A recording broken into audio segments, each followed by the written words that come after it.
नमस्कार दोस्तों, आप देख रहे हैं भारत न्यूज डेली। जब एक अपराधी को मौत की सजा सुनाते हैं तो अपने आदेश में कहते हैं कि हैंग टिल डेथ, यानी कि शख्स को तब तक लटका कर रखा जाए जब तक उसकी मौत न हो जाए। भारत में किसी अपराधी को फांसी के बाद 2 घंटे तक लटका कर छोड़ दिया जाता है ताकि अपराधी की मौत हो जाए। लेकिन क्या आपको ये पता है कि 2 घंटे फांसी के फंदे पर झूलने के बाद भी एक अपराधी था जो जिंदा बच गया था। जी हाँ, 31 जनवरी 1982 को जब कुख्यात अपराधी रंगा और बिल्ला को फांसी दी गई, तब रंगा की नाड़ी फांसी के फंदे पर 2 घंटे लटकने के बाद भी चल रही थी। आइए जानते हैं क्या था पूरा मामला और ऐसा क्यों हुआ।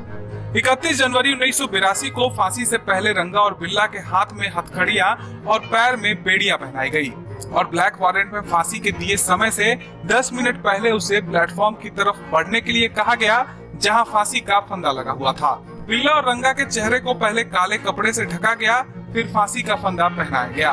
बीबीसी को दिए एक इंटरव्यू में black warrant confession of Tihar jailer के लेखक सुनील गुप्ता ने कहा कि हमने इन्हें 5 बजे जगाकर कहा कि नहा लो।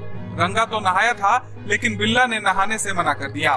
फांसी से पहले दोनों के चेहरे काले कपड़े की एक तरह की थैली से ढके गए ताकि वो देख न सके कि बाहर क्या हो रहा है। फांसी के समय बिल्ला सिसक रहा था, जबकि रंगा आखिरी तक बहुत जोश में था। फांसी से पहले उसने जोर से नारा लगाया, जो बोले सोनिहाल, सत श्री अकाल। निर्धारित समय पर जेल के सुपरिटेंडेंट आर्य भूषण शुक्ल ने लाल रुमाल हिलाया और जल्लादों ने लीवर खींच दिया। 2 घंटे बाद जब डॉक्टरों ने उनकी जांच की तो बिल्ला तो मृत पाया गया, लेकिन रंगा की नाड़ी चल रही थी। फांसी के प्रत्यक्षदर्शी सुनील गुप्ता ने बताया कि ये निर्भर करता है अपराधी के वजन पर। हमें बताया गया चूंकि वो लंबा था और उसने फांसी के समय अपनी सांस रोक ली थी, इसीलिए उसकी जान तुरंत नहीं निकली। जेल के एक कर्मचारी ने उसके पैर खींचे, तब जाकर उसके प्राण पखेरु उड़े। ये तो भला हुआ कि उस समय तक फांसी के बाद पोस्टमार्टम का प्रचलन नहीं था, वरना ये खबर बाहर आती कि रंगा को बाहरी मदद से मारा गया। 32 साल बाद शत्रुघ्न चौहान के फैसले के बाद फांसी दिए गए व्यक्ति का पोस्टमार्टम करना आवश्यक हो गया।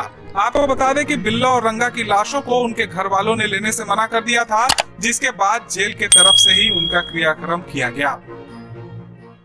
इसी तरह की और खबरों के लिए हमारे चैनल को लाइक और सब्सक्राइब करें। धन्यवाद।